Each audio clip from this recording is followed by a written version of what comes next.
ಜಗತ್ತಿನ ಭೂಪಟದಲ್ಲಿ ಒಂದು ರಾಷ್ಟ್ರ ಕಾಣೆಯಾಗ್ತದೆ. ಈಗ ಅನೇಕ ಹೇಳ್ತಾ ಹೋದ್ವಿ, ಯಾವುದು ಕಾಣೆಯಾದ ರಾಷ್ಟ್ರ? ಅಫ್ಘಾನಿಸ್ತಾನ್.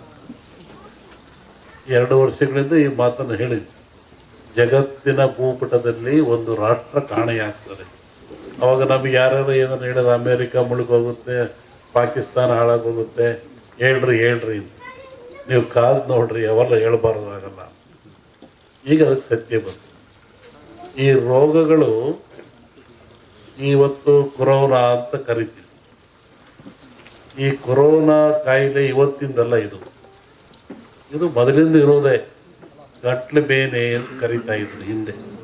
ಗಂಟ್ಲು ಹಿಡ್ಕೊಳ್ತದೆ, ಉಸಿರಾಡೋಕ್ಕಾಗಲ್ಲ, ಮನುಷ್ಯ ಸತ್ತು ಹೋಗ್ತಾನೆ.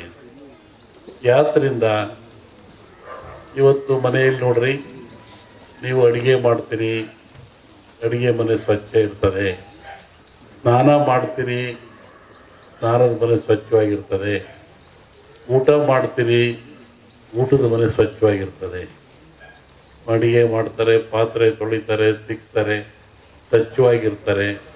ಆಮೇಲೆ ಊಟ ಕೂತ್ಕೊಂಡು ಊಟ ಮಾಡ್ತಾರೆ, ಕ್ಲೀನಾಗಿರ್ತಾರೆ. ಅಂದರೆ ಸ್ವಚ್ಛತೆಗೆ ಬಹಳ ಮಹತ್ವ ಬಂತು. ಹೊರಗಿಂದ ಬಂದ್ರಿ, ಕೈ ಕಾಲು ತೊಳೆದೇ ಒಳಗೆ ಹೋಗಲ್ಲ, ಚಪ್ಪಲಿಯನ್ನು ಹೊರಗೆ ಬಿಟ್ರಿ, ಒಂದು ಕಾಫಿ ಕುಡಿದ್ರಿ, ನೀರು ಕುಡಿದ್ರಿ, ಕಪ್ಪಿಟ್ಟು ಕೈ ತಗೊಳ್ತಾ ಇದ್ರಿ. ಇದನ್ನು ಮಡಿವಂತಿಕೆ ಅಂತ ಕರೆದ್ರು. ಮಡಿವಂತಿಕೆ ಅನ್ನತಕ್ಕಂಥದ್ದು ಆರೋಗ್ಯದ ಒಂದು ಸಂಕೇತ. ಆಚಾರ ಅಂದ್ರೆ ಆರೋಗ್ಯ ಅಂತ. ಇವತ್ತು ಏನಾಗಿದೆ, ಅಡುಗೆ ಮನೆ ಒಳಗೆ ಚಪ್ಪಲಿ ಹಾಕ್ಕೊಂಡೆ ಅಡುಗೆ ಮಾಡ್ತಾರೆ.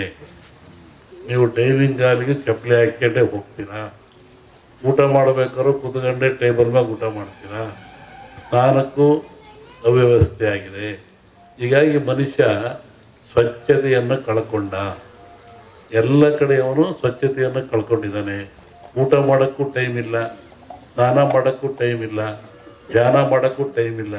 ಹೀಗಾಗಿ ಇದ್ದಾಗ ವ್ಯಾಧಿಗಳು ಅವನಿಗೆ ಬೆನ್ನು ಹತ್ತಿದವು. ಈ ಕೊರೋನಾದಿಂದ ಯಾರೂ ಸಾಯಲ್ಲ. ಕೊರೋನಾಕ್ಕೆ ಅದರ ಅವಶ್ಯಕತೆ ಇಲ್ಲ. ಕೊರೋನಾ ಗಾಳಿ ಮಾಧ್ಯಮವಾದರೂ ಕೊರೋನಾ ತೂಕವಾಗಿರುತ್ತೆ. 1 ಗ್ರಾಮ್ ಕೊರೋನಾ, ಇದರ ತೂಕ 1 ಗ್ರಾಮು, ಅರ್ಧ ಗ್ರಾಮು. ಜಗತ್ತಿನ 800 ಕೋಟಿಯನ್ನು ಎದುರಿಸಿದ್ರು ನೋಡ್ರಿ. ಇದರ ತೂಕ ಎಷ್ಟು? 1 ಅರ್ಧ ಗ್ರಾಮ್. ಡಾಕ್ಟ್ರ್ ಇಲ್ಲೇ ಕೂತಾರೆ, ಕೇಳಿ. ಅದು ಎಲ್ಲಿಂದ ಬರುತ್ತೆ? ಕೆಮ್ಮಿದರೆ, ಕೆಕ್ಕಿಸಿದರೆ, ಉಗಿದ್ರೆ ಅದು ಭೂಮಿಗೆ ಬೀಳ್ತದೆ.